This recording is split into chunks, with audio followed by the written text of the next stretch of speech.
এসে ভেতরে এখান থেকে দেখতে পাচ্ছেন বাদর পার্লেজি বিস্কুট আছে। বুদ্ধেষ্ট দেখা শেষ করে আমি এখন যাচ্ছি পশুপতি মন্দিরে দেবে। কিঞ্চিত দূরে ছিল, চিন্তা করলাম নেপালের রাস্তাটাও হাঁটা হলো, দেখতে দেখতে আস্তে আস্তে যাই। আর মেন রোডে প্রচণ্ড জ্যাম ছিল, বাইক ট্রাই করে নেই এরকম না, বাইক যেটা সার্চ দিয়েছিলাম দেখলাম ভালো ডিস্টেন্সে আছে, ওটা চিন্তা করলাম থাক এখানে চলে আসছি। গুগল ম্যাপে বেশ 12 মিনিটের মতো দেখাচ্ছিল, বাট আমার 7-8 মিনিট লাগছে। বাইকটা চালিয়ে নিতে পারে, কারণ ভিতরে নাকি অনেক হাঁটাহাঁটি আছে, সো কিছুটা শান্তির জন্য পথ চালিয়ে নিতে পারে। যেতে যেতে এরকম একটা ভিউ পড়ে, সো চারপাশে এন্ট্রেন্স এখানে লেখা, entrance for the Hindus only. তাই চিন্তা করতেছি ঢুকবো কি ঢুকবো না, এই কাউকে পাওয়া যায় কিনা। পিছনে রাতে ফুলের দোকান ছিল, তারা জিজ্ঞেস করলাম যে ভিতরে আমরা ঢুকতে পারবো কিনা, তো বললো যে হ্যাঁ ঢুকতে পারবো, সমস্যা নেই।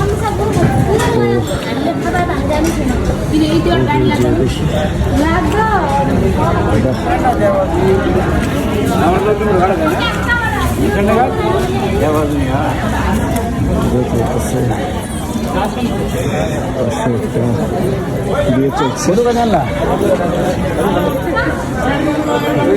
পশুমতি মন্দিরে এসে বিয়ে দেখা হলো।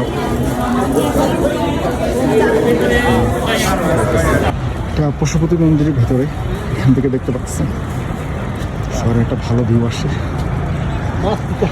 ক্যামেরাতে বোঝা যাচ্ছে কিনা জানি না, মাউন্টেনও দেখা যাচ্ছে। মন্দিরের উপরের দিকে উঠছিলাম, তো এই কোনায় দেখছি বাদর পার্লেজি বিস্কুট আছে। মন্দিরের গেটে এন্ট্রেন্স, এই সেই রাস্তা দিয়ে পুরো উঠা লাগছে।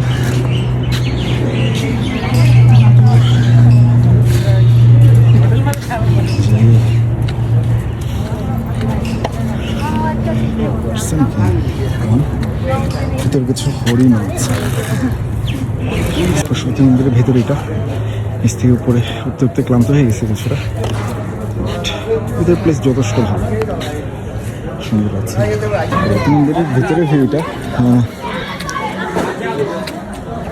সুন্দর, কারুকার্য সহ ওটা আছে ভিতরে।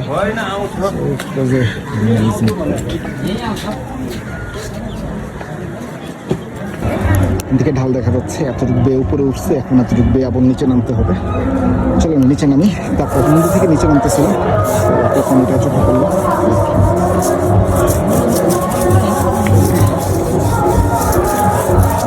সুন্দর মন্দিরের নিচের দিকে চারপাশে রঙের কাজ চলে, সাজানো চলতেছে। মন্দিরের এই অংশে দাহ করা হচ্ছে। এখানে মন্দিরের ভিতরে অনেক লোক আপনার ধরবে ভাই পাড়া বসার জন্য, ভুলও করা গেছে দোকানটা। একজনটা দিবেন দেখুন, পাশে বসে আরো 4-5 জন চলে আসছে। সো না দেয় ভালো ঢাকাগুলো চলছে, বেশিক্ষণ একটা দাঁড়াবো না। মন্দিরের এক্সিট অংশে এরকম ভিউ। সো আমরা এখন বের হয়ে যাবো। সাজে সন্ত্রাসী বর্ষা,